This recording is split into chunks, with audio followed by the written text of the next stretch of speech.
तो चलिए geography start करते हैं नए टॉपिक के साथ में। नया टॉपिक है डेजर्ट्स ऑफ इंडिया। ये देखो मेंस का टॉपिक है, तो इसमें कुछ कंटेंट आपको पहले से पता है क्योंकि हमने वर्ल्ड डेजर्ट्स के बारे में ऑलरेडी वर्ल्ड ज्योग्राफी के सेगमेंट में कवर कर लिया है और वहां पर थार डेजर्ट के बारे में भी हमने बहुत कुछ जाना। अब हम जो फोकस रखेंगे वो थार डेजर्ट का तो है ही, पर साथ में कच्छ का रन जो है, रन ऑफ कच्छ, वो भी एक डेजर्ट एरिया ही है। और एक हम देखेंगे great cold desert of India, ठीक है, लद्दाख वाले एरिया में, हिमाचल लद्दाख वाला जो एरिया है वहां की हम बात करेंगे। तो बेसिकली ये मेंस का टॉपिक है जिसमें हमने mountains, plateaus, plains, Indian geography के ऑलरेडी कवर कर लिए हैं।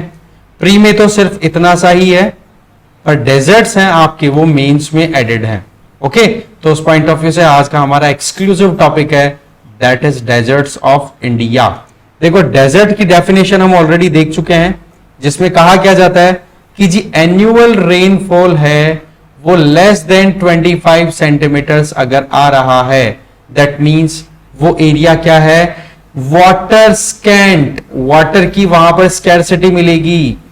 इवेपोरेशन है वो रेनफॉल से ज्यादा है, इसलिए वहां पर वाटर अवेलेबिलिटी वेरी लेस और फेवरेबल कंडीशन नहीं मिलेगी वेजिटेशंस के डेवलपमेंट के लिए। दैट्स वाई वो क्या डेवलप हो गए, किस फॉर्म में, डेजर्ट्स के फॉर्म में। ओके, तो सबसे पहले मैप यहां पे देख सकते हैं थार डेजर्ट, ये अरावली हिल्स हैं, इसके वेस्ट और नॉर्थ वेस्टर्न डायरेक्शन में लोकेटेड है। यहां पर कच्छ का रन है, इसके बारे में भी हम बात करेंगे, और इधर है कोल्ड डेजर्ट, इसके बारे में भी हम बात करेंगे। जो इंडिया वाला पोर्शन है हम मेन उस पर फोकस रखेंगे, राइट। तो सबसे पहले हम बात करते हैं थार डेजर्ट की। तो इसको आप थोड़ा सा ध्यान से देखेंगे तो समझ में आएगा कि इसके वेस्टर्न रीजन की अगर बात करें तो वहां पर है इंडस प्लेन्स, इंडस रिवर और उसके ट्रिब्यूटरीज है। नॉर्थ में है पंजाब प्लेन्स, ईस्ट और साउथ ईस्ट की तरफ देखो तो अरावली रेंज, और साउथ में देखो तो रन ऑफ कच्छ। इनसे चारों तरफ से घिरा हुआ है ये थार डेजर्ट। इसी के बारे में अभी हम पढ़ेंगे। इसको the great desert of India भी बोलते हैं। तो बात ऐसी है, अभी हमने जो लोकेशन देखी वही है द ग्रेट इंडियन डेजर्ट, जिसका डायरेक्शन अगर देखो तो अरावली के नॉर्थ वेस्ट में लोकेटेड है। यहां पर अनड्यूलेटिंग टोपोग्राफी, दैट मींस इस तरीके की लहरदार टोपोग्राफी आपको देखने को मिलेगी, जहां पर सैंड ड्यून्स मिलेंगे। वो किस फॉर्म में, लॉन्गिट्यूडनल, बरखांस, पैराबोलिक, इस तरीके के। ये भी मैं आगे बताऊंगा पूरा डिटेल में कि कौन कौन से ड्यून्स कैसे कैसे बनते हैं, क्या उनका स्ट्रक्चर होता है। रेनफॉल लेस देन 150 mm हम बात कर रहे हैं थार की एक्सक्लूसिवली, ध्यान रखें आप, ठीक है ना। 150 mm से भी मतलब 15 सेंटीमीटर से भी कम रेनफॉल है यहां पर। क्लाइमेट सीधी सी बात है कैसी हो गई, एरिड, सूखी, वेजिटेशन कवर बहुत कम। इस कैरेक्टरिस्टिक्स को लेकर के लोकल लैंग्वेज में मरु से वर्ड बन गया मरुस्थली, ठीक है, तो मरुस्थली वर्ड भी आ जाता है।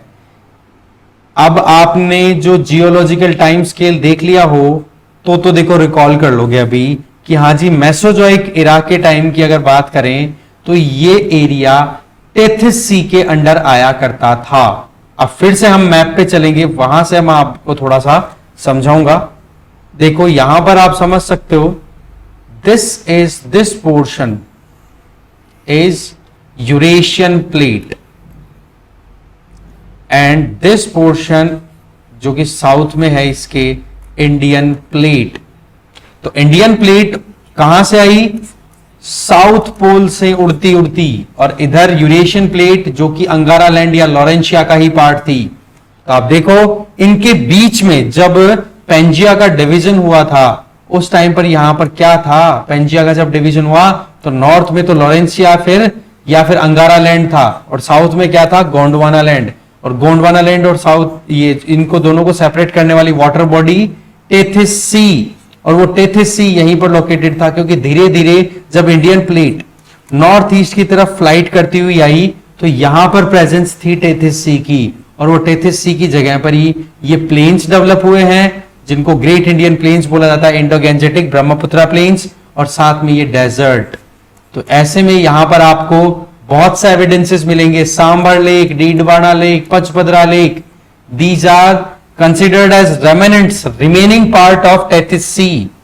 ठीक है, और साथ में जो ये डेजर्ट एरिया है यहां पर आपको सॉल्ट कंटेंट बहुत मिलेगा, तो ऐसा कहा जाता है कि यहां पर जो था वो कोई जमाने में टेथिस कोई ओशन बॉडी थी, उसी की वजह से यहां पर ये कंटेंट देखने को मिलता है। और साथ में ये भी कि इस एरिया में जब थोड़ी बहुत डिस्कवरी हुई, थोड़ी एक्सकेवेशन हुई, खुदाई की गई, तो पता पड़ा कि यहां पर अंडर सी एनिमल्स के फॉसिल्स अब मिल रहे हैं। ऐसे एविडेंसेस मिल रहे हैं जैसलमेर के आकल गांव में, वहां पर आप देखोगे। और दूसरा है ब्रह्मसर के आसपास के एरिया में मरीन डिपॉजिट्स देखने को मिलेंगे। मतलब ऐसे एनिमल्स जो कि बहुत पुराने टाइम पे ओशंस में रहे होंगे और आज के टाइम पे भी वो एनिमल्स दिखते हैं, बट उनके फॉसिल्स वहां पर मिल रहे हैं। इसका मतलब क्या हो गया कि जो डेजर्ट एरिया ऊपर डेवलप हो रखा है उसके नीचे कोई जमाने में ओशंस में रहने वाले एनिमल्स हैं, वो दब गए। ठीक है, और एज जब मैच की गई इन फॉसिल्स की तो पता पड़ा लगभग 180 मिलियन ईयर्स ओल्ड ये फॉसिल्स हैं जो कि मेसोजोइक एरा से मैच हो जाते हैं। तो मेसोजोइक एरा जिसमें आपने देखा होगा जुरासिक, क्रिटेशियस, ये पीरियड्स आते हैं, उसी टाइम की हम बात कर रहे हैं। इसके अलावा यहां की रॉक स्ट्रक्चर, ये चीज आपको पहले ही पता है कि ये पेनिनसुला का ही एक्सटेंशन है, बस फर्क इतना सा ही है कि इस पे टॉपोग्राफी कुछ ऐसी है जो डेजर्टिक हो गई। यहां पर फिजिकल वेदरिंग ज्यादा एक्टिवेट होती है। वेदरिंग के तरीके होते हैं अलग अलग, जिनमें से एक होता है फिजिकल, दूसरा होता है केमिकल। फिजिकल वेदरिंग में क्या होता है जी, टेम्परेचर वेरिएशन की वजह से रात को ठंड पड़ती है तो टेम्परेचर डाउन, तो जो भी मटेरियल होता है वो हो जाता है श्रिंक, और दूसरी तरफ दिन में पड़ती है गर्मी तो वो टेम्परेचर राइज होने की वजह से वो हो जाता है एक्सपेंड। तो वो श्रिंकिंग, एक्सपेंशन, ये जो कॉन्सेप्ट चलता रहता है, तो उसकी वजह से रॉक्स हैं वो टूट जाती हैं और अल्टीमेटली वो कन्वर्ट हो जाती है सॉइल में। इस तरीके के प्रोसेस को बोलते हैं फिजिकल वेदरिंग। साथ में इरोजन का जो मेन एक्शन यहां पर रहता है वो किसकी वजह से, विंड की वजह से।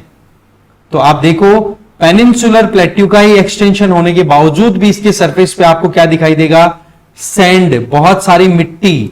जबकि अगर उसके बेसमेंट में अंडरग्राउंड जाकर के अगर रॉक्स की अगर स्ट्रक्चर अंडरस्टैंड की जाए तो एग्जैक्टली वैसा ही कुछ मिलेगा जैसा कि पेनिनसुलर प्लेट्यू में है। डेजर्ट में अगर देखें तो यहां पर कुछ इंपॉर्टेंट लैंड फीचर्स मिलेंगे, जैसे मशरूम रॉक, इस तरीके की रॉक्स मिलती हैं वहां पर। ठीक है, जो कि नीचे से बिल्कुल इरोड हो गई, कारण हवा यहां पे फ्लो होती है। अब ये चीज आपको ध्यान होनी चाहिए, कॉमन सेंस की बात है कि एयर डेंसिटी अर्थ सरफेस के पास में ज्यादा होती है और जैसे जैसे हम हाइट में जाते हैं एयर डेंसिटी रिड्यूस हो जाती है। तो एयर का जो डिसइंटीग्रेट करने का फीचर है, जो इरोजन की टेंडेंसी है, वो हाईएस्ट कहां पर ऑपरेट करेगा, बॉटम पे। तो अगर कोई रॉक है जो इस स्ट्रक्चर में अवेलेबल है तो वो आने वाले कुछ टाइम पर कैसी स्ट्रक्चर में कन्वर्ट हो जाएगा, ऊपर वाला पोर्शन तो मोर और लेस आपको ऐसे कैसे मिल जाएगा और नीचे इस तरीके से कटा हुआ मिलेगा। कारण कि इधर नीचे जो है वो एयर अपने हिसाब से, जो विंड है वो इरोजन का काम करती है। ठीक है, इसमें फ्रिक्शन भी आता है, एट्रीशन भी आता है, जिसमें डस्ट पार्टिकल है वो यहां पर इरोड करते रहते हैं मटेरियल को। तो एक तो मशरूम, इस तरीके की जो रॉक्स मिलती हैं जिनका बॉटम इरोडेड है और वो टिकी हुई है बिल्कुल नैरो बॉटम पे और टॉप से बहुत फैली हुई है, तो मशरूम की तरह अपीयरेंस होती है, इसलिए मशरूम रॉक्स भी बोल दिया जाता है। Sand dunes and oasis, sand dunes टीले, मिट्टी के टीले जो कि शिफ्टिंग टेंडेंसी रखते हैं, हवा के साथ में मूव होते रहते हैं। ओएसिस ऐसी जगह जहां पर वाटर अवेलेबिलिटी कहीं ना कहीं थोड़ी ठीक ठाक रहती है, जिसकी वजह से वहां पर थोड़ी वेजिटेशन भी मिल जाती है, जैसे डेट पाम, खजूर के पेड़ जो मिलते हैं वो ज्यादातर ओएसिस के आसपास में मिलते हैं। ठीक है, ओएसिस ऐसा एरिया डेजर्ट में जहां पर आपको एक अच्छा खासा वाटर अवेलेबिलिटी इंश्योर हो जाती है। ठीक है, तो ये चीज भी हम वैसे डेजर्ट वाले सेगमेंट में ऑलरेडी कवर कर चुके हैं। ओरिएंटेशन पॉइंट ऑफ व्यू से देखें तो इस डेजर्ट को दो पार्ट्स में डिवाइड किया जा सकता है। एक तो नॉर्दर्न पार्ट जिसका स्लोप किस तरफ है, सिंध की तरफ, मतलब पाकिस्तान की तरफ, और एक है सदर्न पार्ट जिसका मतलब ढलान है वो किस तरफ है, कच्छ की तरफ। Again we have to go for the map. यहां पर आप देख सकते हो, यहां पर ये है डेजर्ट, यहां पर नॉर्दर्न पार्ट है उसका ढलान तो है इस तरफ, ठीक है, पाकिस्तान की तरफ, और सदर्न पार्ट है उसका ढलान है इस तरफ। तो ऐसे में यहां पर जो रिवर्स हैं, जैसे यहां पर आती है घग्गर रिवर, ओरिजिन होती है कालका हिल्स हिमाचल, वहां से ओरिजिनेट होकर के घग्गर रिवर आती है नॉर्दर्न राजस्थान से, गंगानगर हनुमानगढ़ वहां तक आती है। फिर मैक्सिमम जब रेनफॉल रहता है तो फोर्ट अब्बास तक चली जाती है। फोर्ट अब्बास कहां पर है, पाकिस्तान में। तो ये इसी तरफ क्यों आई, क्योंकि ढलान इस तरफ है। बाकी इंडस वाला तो आपको नेटवर्क पता ही है, डायरेक्शन शो ही कर रहा है कि पाकिस्तान की तरफ स्लोप है। सिमिलरली इधर आप देख सकते हो, इधर सेंट्रल और सदर्न राजस्थान की तरफ, जहां पर अजमेर के नाग पहाड़, नाग माउंटेन से ओरिजिनेट होकर के लूनी रिवर अल्टीमेटली जाकर के कच्छ की रन में खत्म हो जाती है, और उसका मैक्सिमम कोर्स कहां तक जा सकता है, वो है गल्फ ऑफ कच्छ। ये ऊपर वाली वाटर बॉडी है, that is gulf of Kutch. ये वाली वाटर बॉडी है, दैट इज गल्फ ऑफ केम्बे या खंबात की खाड़ी। तो ये रिवर्स का नेटवर्क भी आप देख सकते हो अच्छे से। ये भी रिवाइज टाइम टू टाइम करते रहना चाहिए, क्योंकि इनपे से क्वेश्चन बन सकते हैं। तो ये चीज होगी थार डेजर्ट का स्लोप उधर, और ये साउथ की तरफ। इसके आगे अगर देखें तो इसमें इंपॉर्टेंट फीचर्स में हम नोटिस करेंगे, जैसे कि यहां पर आप देख सकते हो रिवर्स है तो कैसी मिलेंगी यहाँ पे आपको, एफिमेरल, दैट मींस सीजनल।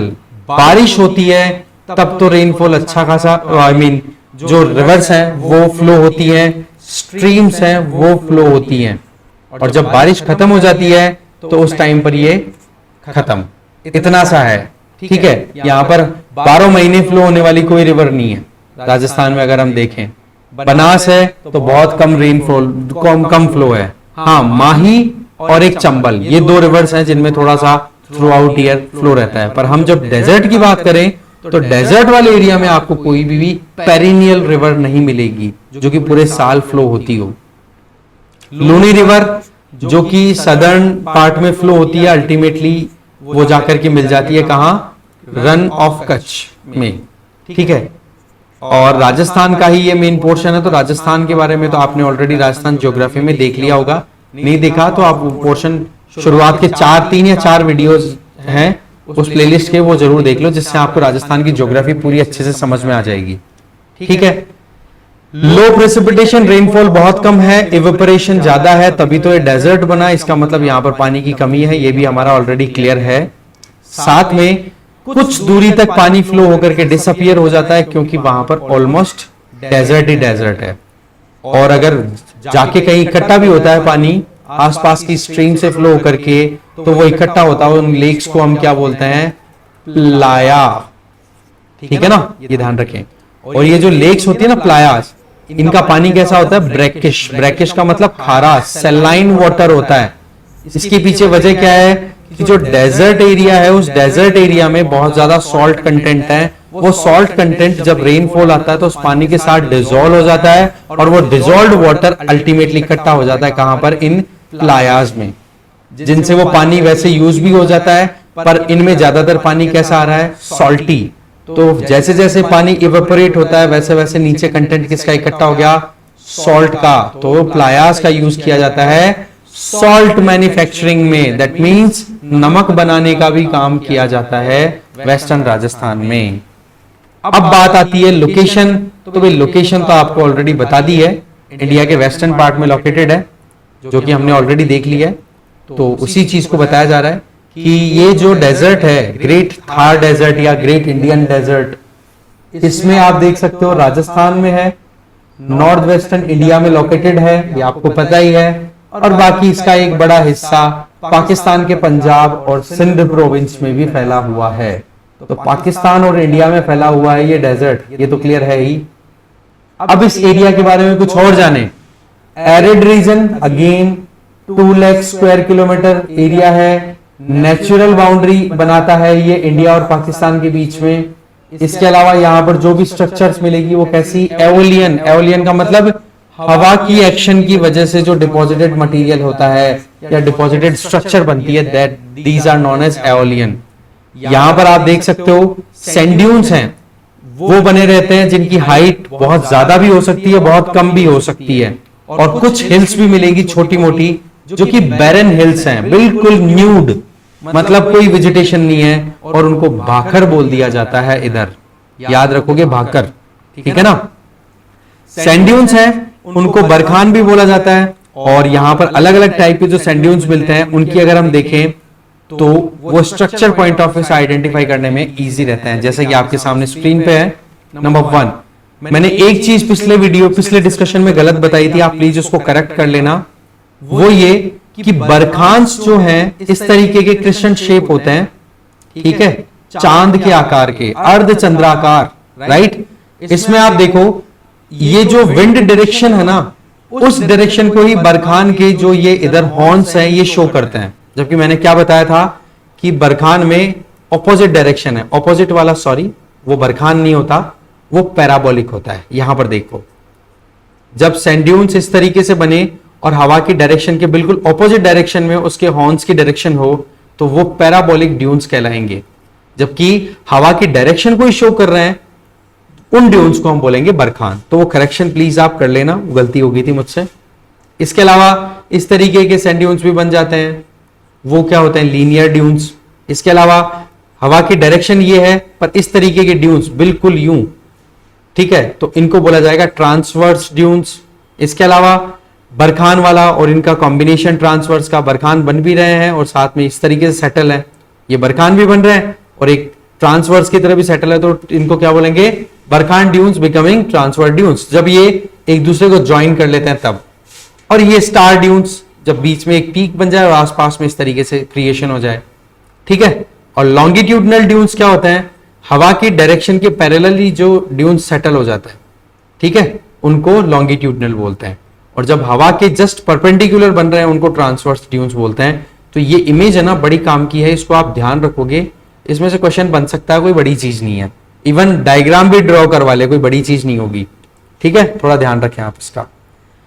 फिर बात आ जाती है सराउंडिंग रीजन्स की, अगर हम बात करें तो वही अगेन इंडस प्लेन वेस्ट में लोकेटेड है, पंजाब प्लेन नॉर्थ में लोकेटेड है, अरावली हिल साउथ ईस्ट में है, रन ऑफ कच्छ साउथ में लोकेटेड है। क्लियर, मैपिंग में हमने देख लिया था। क्लाइमेट, यहां की क्लाइमेट वैसे तो एरिड है, पर वैसे देखा जाए तो ट्रॉपिक्स के हिसाब से देखें तो सब ट्रॉपिकल डेजर्ट क्लाइमेट यहां पर प्रिवेल करती है। सब ट्रॉपिकल क्यों, क्योंकि ट्रॉपिक ऑफ कैंसर से ऊपर की तरफ लोकेटेड है मेजरली ये डेजर्ट, इसलिए सब ट्रॉपिकल में।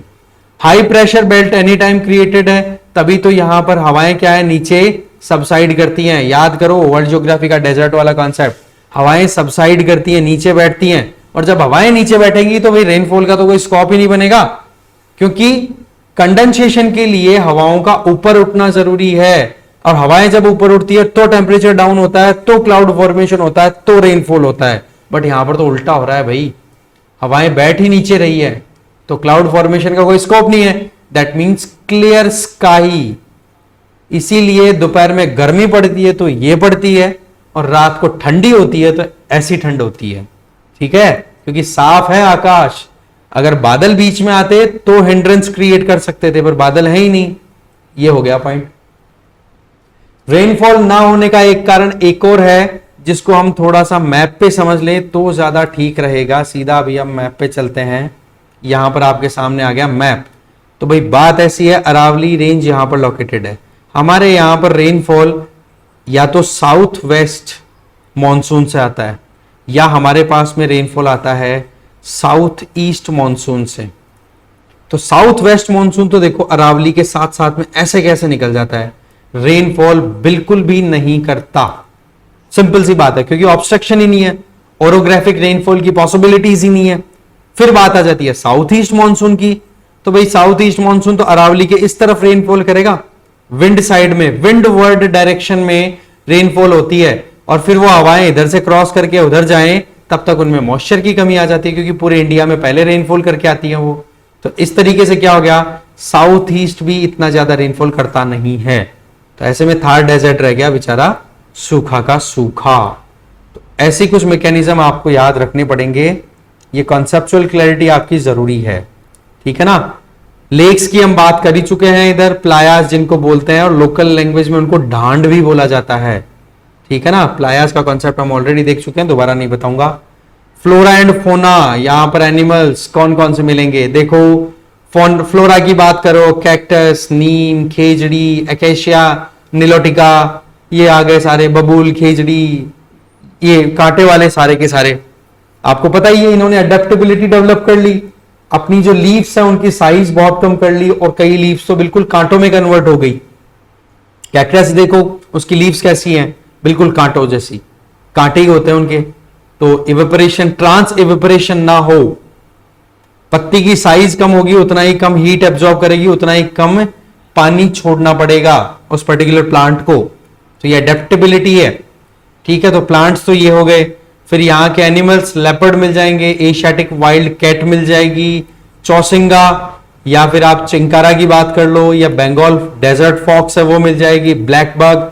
और अगर आप बात करो थोड़ा सा तो ग्रेट इंडियन बस्टर्ड, वो भी मिल जाएगा। क्योंकि ये जो एरिया है जैसलमेर वाला, बाड़मेर वाला, यहां पर हमारा डेजर्ट नेशनल पार्क भी है। ये बेसिकली डेजर्ट नेशनल पार्क है, नाम तो नेशनल है पर अभी नेशनल है नहीं ये, बस यहाँ की फेमस है वो चीज क्या है, GIB, जिसको गोडावन भी बोलते हैं, राजस्थान का स्टेट बर्ड गोडावन, जिसको ग्रेट इंडियन बस्टर्ड बोलते हैं, जो कि क्रिटिकली एंडेंजर्ड है। अगर इनको नहीं बचाया गया तो ये खत्म हो सकते हैं। ऐसी बात नहीं है कि ग्रेट इंडियन बस्टर्ड गोडावन केवल राजस्थान में मिलते हैं, गुजरात, महाराष्ट्र इधर भी मिलते हैं, बट ज्यादातर पॉपुलेशन कहां मिलेगी आपको, डेजर्ट नेशनल पार्क राजस्थान, ठीक है। तो ये यहां के फौना हो गए। अब बात आ जाती है कि क्या थार डेजर्ट अकेला है या कोई और डेजर्ट्स भी हमारे यहां पर अवेलेबल हैं। तो इसका आंसर है जी दूसरे भी हैं। Number 1 cold mountain desert of trans Himalayas, Zanskar Ladakh वाले एरिया में लोकेटेड है ये। फिर व्हाइट सॉल्ट डेजर्ट कच्छ, कच्छ का रन ऑफ कच्छ, उसके बारे में भी हम जानेंगे। Then sandy Thar desert, we have already discussed about it. तो ये टॉपिक हमारा यही हो गया, बस ये 2 पोर्शन है, इनको और अब हम देख लेते हैं, ठीक है। 1 सेकेंड, यस। फर्स्ट है तुम्हारा the cold mountain desert, the trans Himalayan desert. सबसे पहली लोकेशन ये एरिया, ठीक है, जास्कर एंड लद्दाख के बीच में लोकेटेड है, ये जरूर ध्यान रखना, ठीक है। रही सही में आप यहां पर देख सकते हो Shivalik, lesser Himalayas, greater Himalayas, और इधर ये ट्रांस हिमालयाज वाले एरिया में लोकेटेड है। होता क्या है, हमारे यहां पर रेनफॉल ज्यादातर किससे आएगी, साउथ वेस्ट मानसून से। अब साउथ वेस्ट मानसून रेनफॉल कहां करेगा जी, शिवालिक और लेसर हिमालयाज में अच्छी खासी रेनफॉल कर देगा, थोड़ी बहुत बची वो ग्रेटर हिमालय तक ले जाएगा, पर इस एरिया तक नहीं ले जा पाती हैं वो हवाएं, क्योंकि ये रेन शेडो एरिया आ गया। अगेन रेन शेडो, माउंटेन्स, हवा आ गई मॉइस्चर लेकर के, विंडवर्ड डायरेक्शन में रेनफॉल हो जाएगा, इधर से क्रॉस करके ऊपर जाएगी, तब तक मॉइस्चर खत्म। तो ये हो गया रेन शेडो रीजन, रेनफॉल कम, इसीलिए यहां पर ये डेजर्ट हो गया, ठीक है। अगर आपको याद हो तो पेटागोनियन डेजर्ट, ठीक है, साउथ अफ्रीका वाला पेटागोनियन डेजर्ट जो कहां पर लोकेटेड है, अर्जेंटीना में, वो भी कैसा है, रेन शेडो में, कि इधर से जो हवाएं आती हैं वो इधर एंडीज में रेनफॉल करके इधर सूखी हो जाती है, इधर बिल्कुल भी रेनफॉल नहीं है। अर्जेंटीना याद आया होगा आई गेस, ठीक है जी। तो ये ध्यान रखेंगे आप, हिमालयन माउंटेन्स, ठीक है, ट्रांस हिमालयाज में लोकेटेड है, मॉनसून यहां पर रेनफॉल करता नहीं है, रेन शेडो रीजन में लोकेटेड है, दैट्स व्हाई ये क्या हो गया, डेजर्ट। पर कैसा डेजर्ट है, हाइट्स पे है, ठंड अच्छी खासी रहती है, तो कोल्ड डेजर्ट हो गया। Point clear. Next white salt desert. अच्छा, ये जो पीछे वाला जो डेजर्ट है कोल्ड डेजर्ट, वहां पर बायोस्फीयर भी है हिमाचल प्रदेश में, the great cold desert, the great cold biosphere, ठीक है ना, वो भी कई बार ध्यान में रखना, हिमाचल वाले एरिया में लोकेटेड है। बाकी लद्दाख है, लद्दाख पूरा का पूरा डेजर्ट है, वहां पर बैरन हिल्स हैं, वहां पर वेजिटेशन बहुत कम मिलेगी या मिलेगी ही नहीं आपको, ठीक है। फिर नेक्स्ट आ जाता है the white salt desert of Kutch. ये एरिया है जिसकी हम बात कर रहे हैं, जिसको आप यहां पर ग्रेट रन और लिटिल रन में डिवाइड कर सकते हो। और ये एरिया जो पाकिस्तान के साथ हम शेयर कर रहे हैं, दैट इज सर क्रीक, इस एरिया को लेकर के भी डिस्प्यूट है इंडिया पाकिस्तान के बीच में। पाकिस्तान बोलता है इसका ज्यादातर हिस्सा हमारा है, इंडिया बोलता है बीच की लाइन है वो पर चलेगी, तुम्हारा भी है थोड़ा सा, बाकी हमारा भी है, ठीक है ना। अब आप देख लो ग्रेट कच्छ डेजर्ट जो है वो कितना एरिया कवर करके रख रहा है। इसका एक एरिया तो इंडिया में है ही, बाकी बचा हुआ एरिया पाकिस्तान के सिंध प्रोविंस, ये जो कराची वाला एरिया है ना, ये सिंध प्रोविंस है। हम तो स्टेट बोल देते हैं, वो लोग अभी भी कॉलोनियल टाइम में चल रहे हैं, प्रोविंस ही बोलते हैं, ठीक है। और ऊपर आपको पता ही है नॉर्थ ईस्ट में इसके राजस्थान लोकेटेड ही है। आ जाओ फिर रन ऑफ कच्छ जो है इसमें होलोसिन सेडिमेंट्स मिले हैं। Holocene again geological time scale वाली टेबल अगर आपने पढ़ ली है तो होलोसिन का मतलब ये अभी की बात है, पिछले 10 लाख साल पहले की बात ही है, ज्यादा पुरानी बात नहीं है। लगभग 23,000 स्क्वायर किलोमीटर एरिया में फैला हुआ है, ठीक है। इसको दो पार्ट्स में डिवाइड कर दिया हमने, ग्रेट रन और लिटिल रन, ओके। इसमें आप देख सकते हो जियोमॉर्फिक स्ट्रक्चर, दैट मींस आप यहां पर जाकर के अगर विजिट करो तो आपको अलग अलग स्ट्रक्चर्स प्रिवेल होती हुई दिखेंगी, तो उनको उसी के बेसिस पे नाम दे दिया। एक तो रन, एक है लो लेइंग बन्नी प्लेन्स। बन्नी एक तरीके के घास के मैदान होते हैं, ठीक है ना। और यहां पर जो ऊंट होते हैं ना, यहाँ के ऊंट, कच्छ के ऊंट जो है वो बड़े एक्सपर्ट होते हैं तैरने में। और जो मैंग्रोव्स हैं, सॉल्ट में ग्रो करने वाली जो वेजिटेशन है, सॉल्टी वाटर में ग्रो करने वाली वेजिटेशन, उनको भी वो डाइजेस्ट कर जाते हैं, गुजरात के जो ऊंट होते हैं वो। और वो कहां पे सर्वाइव करते हैं? बन्नी प्लेन्स। ये भी कहीं ना कहीं बन्नी प्लेन्स है ना, ये बन्नी घास होती है, इसकी भी कमी आ रही है लगातार, ठीक है। इसके अलावा हिली रीजन, थोड़ा बहुत इधर हिली एरिया भी है, और इसके अलावा कोस्टल प्लेन्स, इस वाले एरिया में ये एरिया कोस्टल प्लेन्स। तो 4 पार्ट्स में आप इसको डिवाइड कर सकते हो रन ऑफ कच्छ को, ठीक है। मैप आप जरूर देखोगे, मैप में कोई गलती बिल्कुल भी नहीं करोगे। इसके आगे कोरी क्रीक के बारे में, अच्छा सर क्रीक बोल दिया मैंने, उसको कोरी क्रीक, ठीक है ना। कोरी क्रीक है वो गल्फ ऑफ कच्छ के एरिया में लोकेटेड है, ठीक है ना। तो थोड़ा इसका ध्यान रखें आप। एरिया मैंने बता दिया, पाकिस्तान के साथ जो बॉर्डर शेयर होती है हमारी इंटरनेशनल, वहां पर है। यहां पर एक वाइल्ड एश वाइल्ड लाइफ सेंचुरी भी लोकेटेड है, ठीक है। एशियाटिक जो वाइल्ड एश गधे, एशियन गधे जो हैं वो यहां पर मिलते हैं, एशियन जंगली गधे वो यहीं पर मिलते हैं, ठीक है। और गुजरात में एरिया आ ही गया, ठीक है जी। रन ऑफ कच्छ की बात करें तो बन्नी की बात ऑलरेडी मैंने करी दी थी, ये स्मॉल ग्रास कवर्ड एरिया है, उनको बन्नी ग्रासलैंड एरिया वही बोला जाता है, जहां पर कुछ फोना, दैट मीन्स कुछ एनिमल सर्वाइव कर पाते हैं। और उसी एरिया में ये वाइल्ड एशेस भी मिलते हैं, और वो जो केमल्स हैं वो भी मिलते हैं, ठीक है। तो देखो बात ऐसी है, जो इंपॉर्टेंट पॉइंट्स थे हमारे इस पर्टिकुलर टॉपिक के वो हो गए यहीं पे खत्म।